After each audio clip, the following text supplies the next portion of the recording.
प्यारे भक्तों, धार्मिक पौराणिक कथा के अनुसार चित्रभानु नामक एक शिकारी था। जानवरों की हत्या कर वह अपने परिवार का पालन पोषण करता था। भक्तों, यह शिकारी एक साहूकार का कर्जदार था, जिसका कर्ज वह समय पर नहीं चुका पाया था, जिस वजह से क्रोधित साहूकार ने शिकारी को शिवमठ में बंदी बना लिया था। भक्तों, संयोग से उस दिन शिवरात्रि थी और वह शिकारी ध्यान मग्न होकर उस शिवमठ में शिव संबंधी धार्मिक बातें सुन रहा था। भक्तों, उसने शिवरात्रि के व्रत की कथा भी उस दिन सुनी। शाम होते ही साहूकार ने उसे अपने पास बुलाया और कर्ज चुकाने के विषय में बात की। शिकारी ने अगले दिन सारा कर्ज लौटा देने का वचन देकर अपने आप को उस बंधन से मुक्त किया। भक्तों, अपनी दिनचर्या की भांति वह जंगल में शिकार के लिए निकला, लेकिन दिन भर बंदी गृह में रहने के कारण वह भूख प्यास से व्याकुल था। शिकार खोजता हुआ वह बहुत दूर निकल गया। जब अंधकार हो गया तो उसने विचार किया कि रात जंगल में ही बितानी पड़ेगी। वह वन में एक तालाब के किनारे एक बेल के पेड़ पर चढ़कर रात बीतने का इंतजार करने लगा। भक्तों, वह जिस वृक्ष पर चढ़ा था वह बिल्व वृक्ष था, जहाँ नीचे शिवलिंग था, जो बिल्व पत्रों से ढका हुआ था। शिकारी को उसका पता न चला।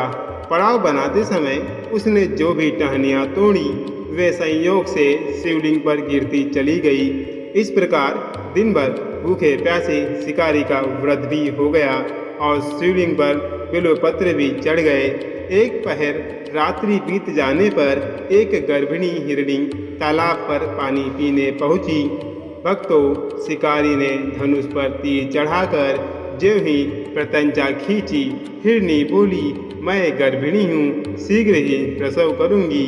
तुम एक साथ दो जीवों की हत्या करोगे, जो ठीक नहीं है। मैं बच्चे को जन्म देकर शीघ्र ही तुम्हारे सामने प्रस्तुत हो जाऊंगी, तब तुम मुझे मार लेना। शिकारी ने प्रत्यंचा ढीली कर दी और हिरणी जंगली झाड़ियों में लुप्त हो गई। प्रत्यंचा चढ़ाने तथा ढीली करने के वक्त कुछ बिल्वपत्र अनायास ही टूटकर शिवलिंग पर गिर गए। इस प्रकार उससे अनजाने में ही प्रथम पहर का पूजन भी संपन्न हो गया। कुछ ही देर बाद एक और हिरणी उधर से निकली। शिकारी की प्रसन्नता का ठिकाना ना रहा। समीप आने पर उसने धनुष पर बाण चढ़ाया। तब उसे देख हिरणी ने विनम्रता पूर्वक निवेदन किया कि हे शिकारी, मैं थोड़ी देर पहले ऋतु से निवृत्त हुई हूँ, कामातुर विहारिणी हूँ, अपने प्रिय की खोज में भटक रही हूँ। मैं अपने पति से मिलकर शीघ्र ही तुम्हारे पास आ जाऊंगी। शिकारी ने उसे भी जाने दिया।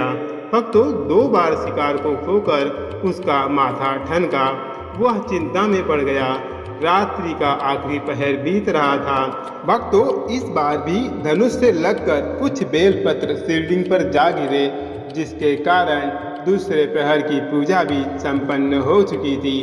भक्तों, तभी एक अन्य हिरणी अपने बच्चों के साथ उधर से निकली। शिकारी के लिए यह स्वर्णिम अवसर था। उसने धनुष पर तीर चढ़ाने में देर नहीं लगाई।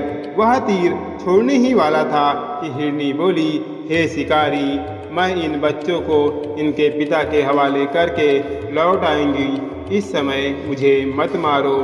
शिकारी हंसा और बोला, सामने आए शिकार को छोड़ दूं, मैं ऐसा मूर्ख नहीं हूँ। इससे पहले मैं 2 बार अपना शिकार खो चुका हूँ। मेरे बच्चे भूख प्यास से व्यग्र हो रहे होंगे। उत्तर में हिरणी ने फिर कहा, जैसे तुम्हें अपने बच्चों की ममता सता रही है, ठीक वैसे ही मुझे भी मेरे बच्चों की ममता ने बांध रखा है। हे शिकारी, मेरा विश्वास करो, मैं इन्हें इनके पिता के पास छोड़कर तुरंत लौटने की प्रतिज्ञा करती हूँ। भक्तों, हिरणी का दुख भरा स्वर सुनकर शिकारी को उस पर दया आ गई। उसने उस हिरणी को भी जाने दिया। भक्तों, शिकार के अभाव में तथा भूख प्यास से व्याकुल शिकारी अनजाने में ही बेल वृक्ष पर बैठा बेलपत्र तोड़ तोड़ कर नीचे फेंकता जा रहा था।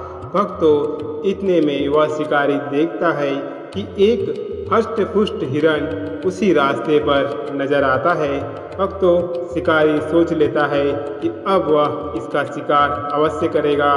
भक्तों, शिकारी की तनी प्रत्यंचा को देखकर हिरण विनीत स्वर में बोला, हे शिकारी, यदि तुमने मुझसे पूर्व आने वाली 3 हिरणों तथा छोटे छोटे बच्चों को मार डाला है तो मुझे भी मारने में विलंब ना करो, ताकि मुझे उनके वियोग में एक क्षण भी दुख ना सहना पड़े। मैं उन हिरणियों का पति हूँ। यदि तुमने उन्हें जीवन दान दिया है तो मुझे भी कुछ क्षण के लिए जीवन देने की कृपा करो। मैं उनसे मिलकर तुम्हारे समक्ष उपस्थित हो जाऊंगा। हिरण की बात सुनते ही शिकारी के सामने पूरी रात का घटनाचक्र घूम गया। उसने सारी कथा उस हिरण को सुना दी। तब हिरण ने कहा, मेरी तीनों पत्नियां जिस प्रकार प्रतिज्ञाबद्ध होकर गई हैं, मेरी मृत्यु से अपने धर्म का पालन नहीं कर पाएंगी। अतः जैसे तुमने उन्हें विश्वास पात्र मानकर छोड़ा है, वैसे ही मुझे भी जाने दो। मैं उन सब के साथ तुम्हारे सामने शीघ्र ही उपस्थित होता हूँ। शिकारी ने उसे भी जाने दिया। इस प्रकार प्रातः हो आई।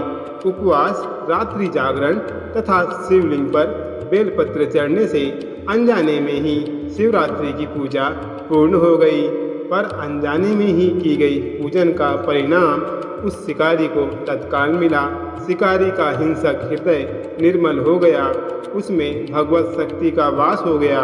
थोड़ी ही देर बाद जब वह हिरण सहपरिवार शिकारी के समक्ष उपस्थित हुआ, जिससे कि वह शिकारी उनका शिकार कर सके, किंतु जंगली पशुओं की ऐसी सत्यता, सात्विकता एवं सामूहिक प्रेम भावना देखकर शिकारी को बड़ी ग्लानि हुई। उसने हिरण के परिवार को जीवन दान दे दिया। भक्तों, अनजाने में ही शिवरात्रि के व्रत का पालन कर शिकारी को मोक्ष और शिवलोक की प्राप्ति हुई।